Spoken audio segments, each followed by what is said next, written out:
لبيك اللهم لبيك لبيك لا شريك لك لبيك إن الحمد والنعمة لك والملك لا شريك لك.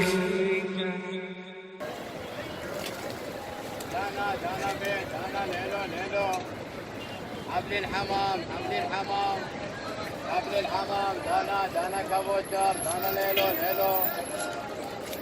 دانا کبوتر دانا لے لو دانا.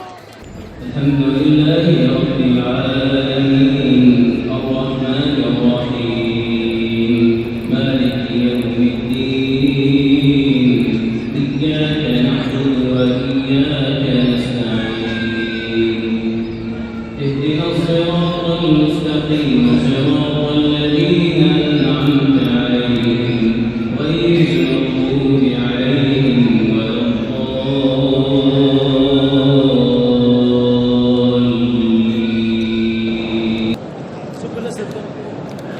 مسجد نبوی میں ہر پیر والے دن، ہر سوار والے دن اور ہر جمعرات کو افطاری کا اہتمام کیا جاتا ہے. تو جن حضرات نے روزہ رکھا ہوتا ہے تو وہ مسجد نبوی میں افطاری کرتے ہیں. آپ یہاں پر دیکھ سکتے ہیں اور بے شمار سینکڑوں کی تعداد میں یہاں پر دسترخوان لگے ہوئے ہیں. اور افطاری میں ایک دہی کا پیکٹ ہے اور ایک یہاں کا بند ہے، قہوہ ہے اور کھجور ہیں. اس کے علاوہ آبِ زمزم ہے. اور لیکن مختلف دسترخوانوں پر جو کھانے پینے کی چیزیں ہیں وہ تھوڑی تھوڑی مختلف ہیں. تو اس سے پتہ چلتا ہے کہ یہ مختلف لوگوں نے اس کا اہتمام کیا ہوا ہے. اور یہ ضروری نہیں ہے کہ سارے روزے دار ہی ہوں، بلکہ جو بھی نماز پڑھنے کے لیے آتا ہے اسے یہاں پر زبردستی جو ہے وہ بٹھا دیا جاتا ہے کہ آپ بھی بیٹھ جائیں یہاں پر. تو روزے دار تو بہت تھوڑے ہوں گے، بہت سارے لوگوں کو جو ہے وہ بٹھایا جا رہا ہے. یہ دیکھ سکتے ہیں آپ، یہ کھینچ کے لوگوں کو دسترخوان پر بٹھا رہے ہیں کہ آپ بیٹھیں یہاں پر. اس میں یہ شرط نہیں ہوتی کہ آپ کا روزہ ہی ہے تو آپ بیٹھیں گے. کوئی بھی شخص یہاں پر بیٹھ سکتا ہے. دسترخوان ابھی بھی خالی پڑے ہوئے ہیں، افراد کم ہیں، کھانا پینا زیادہ ہے.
مسجد نبوی میں باب صدیق اکبر رضی اللہ تعالیٰ عنہ کے پاس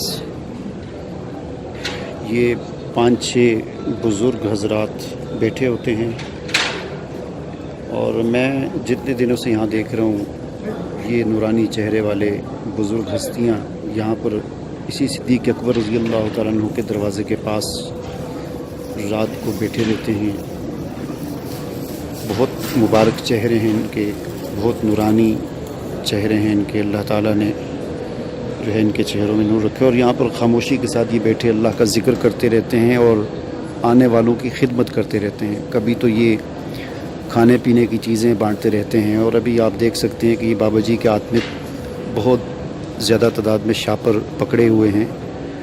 اور یہ جو بھی اندر آتا ہے اور اس کے ہاتھ میں جوتے اگر ہاتھ میں پکڑے ہوئے ہوں تو یہ شاپر اسے ایک دیتے ہیں کہ اپنے جوتے اس شاپر میں ڈال لیں. تو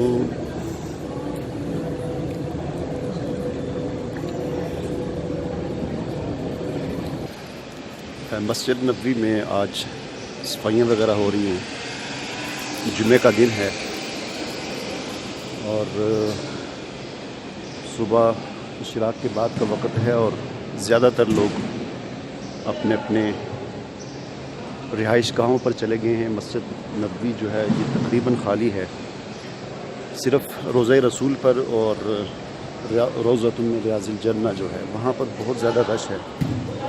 میں فجر کی نماز کے بعد فوراً چلا گیا تھا وہاں پر اور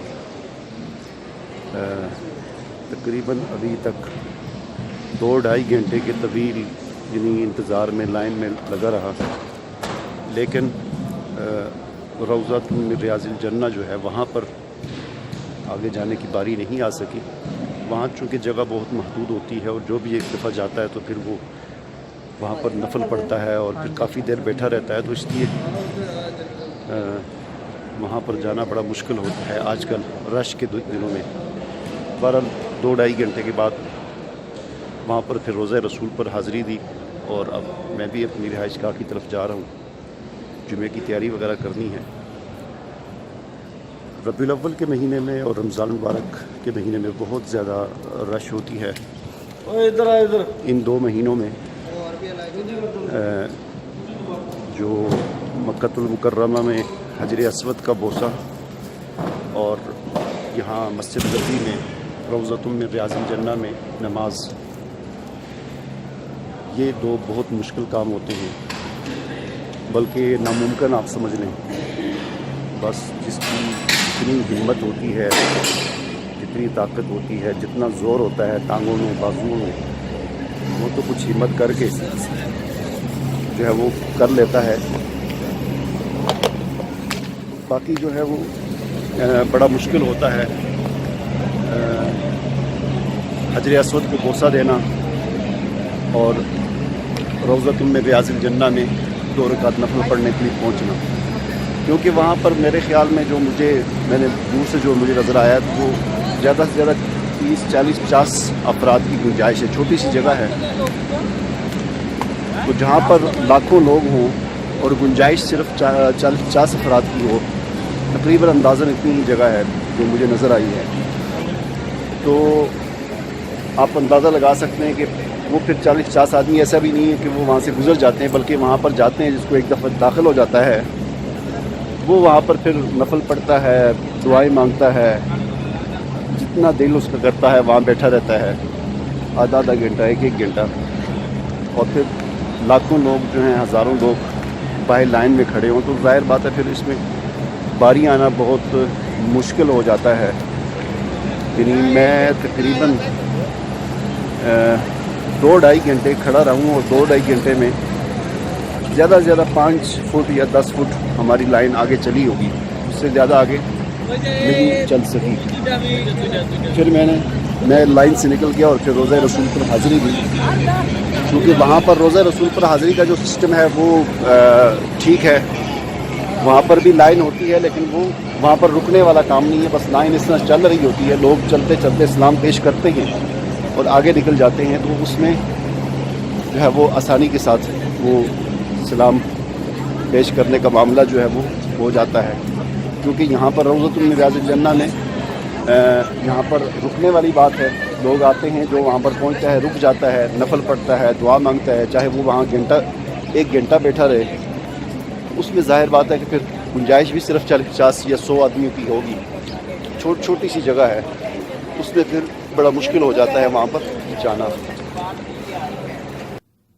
ناظرین، مدینہ المنورہ میں میرے جو 8-9 دن تھے وہ مکمل ہو چکے ہیں اور ابھی میری روانگی مکہ المکرمہ کی طرف ہے، اور کچھ ہی دیر بعد میں نکلوں گا، اور بس والے نے 10 بجے کا ٹائم دیا ہے، تو پھر یہاں سے ہم روانہ ہوں گے ذوالحلیفہ، یہاں پر میقات ہے مدینہ المنورہ والوں کے لیے، وہاں پر گاڑی رکے گی اور وہاں پر احرام باندھیں گے اور پھر مکہ کی طرف روانگی ہوگی اور عمرے کی سعادت حاصل ہوگی، اور پھر 2 دن مکہ میں رہنے کے بعد پھر انشاءاللہ میری پاکستان کی طرف واپسی ہوگی۔ آج یہاں پر چھاپے پڑ رہے ہیں اور جن غیر ملکیوں کے پاس اقامہ نہیں ہے یا جن کا ویزا ختم ہو چکا ہے یا کوئی اور مسئلہ ہے جو غیر قانونی طور پر سعودی عرب میں مقیم ہیں، تو ان کو کاغذات ان کے چیک کر کے ان کو گرفتار کیا جا رہا ہے یہاں پر. اور یہ سامنے آپ دیکھ سکتے ہیں گاڑی میں 3-4 بندوں کو جو ہے وہ پکڑ کر گاڑی میں بٹھایا ہوا ہے، گرفتار کیا ہوا ہے، اور باقی ہر گزرنے والے سے اس کے کاغذات وغیرہ چیک کیے جا رہے ہیں.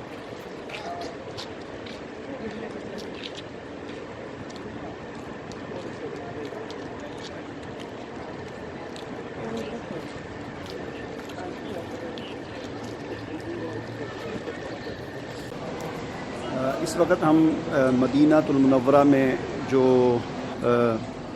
میقات ہے مدینہ سے آنے والوں کا، وہاں پر پہنچ چکے ہیں ہم. ہماری گاڑی یہاں پہنچ چکی ہے اور اس وقت یہاں پر احرام باندھتے ہیں. بہت بڑی مسجد ہے، یہاں پر تمام گاڑیاں آ کر جو مکہ جانے والی ہوتی ہیں رکتی ہیں کچھ دیر کے لیے، آدھے گھنٹے کے لیے. تو یہاں پر پھر جو عمرہ کرنے والے جو ہوتے ہیں معتمرین، وہ یہاں پر احرام باندھتے ہیں. تو ہم بھی یہاں پر پہنچ چکے ہیں اور احرام بھی باندھ دیا اور ٹائم ہمارا پورا ہو چکا ہے. اور اس وقت میں گاڑی کی طرف جا رہا ہوں اور امید ہے کہ 4 گھنٹے کے بعد انشاءاللہ مکہ ہم پہنچ جائیں گے. پھر اپنے ہوٹل میں اپنا سامان وغیرہ رکھنے کے بعد پھر عمرے کی جو سنت ہے وہ ادا کریں گے. لبيك اللهم لبيك لبيك لا شريك لك لبيك إن الحمد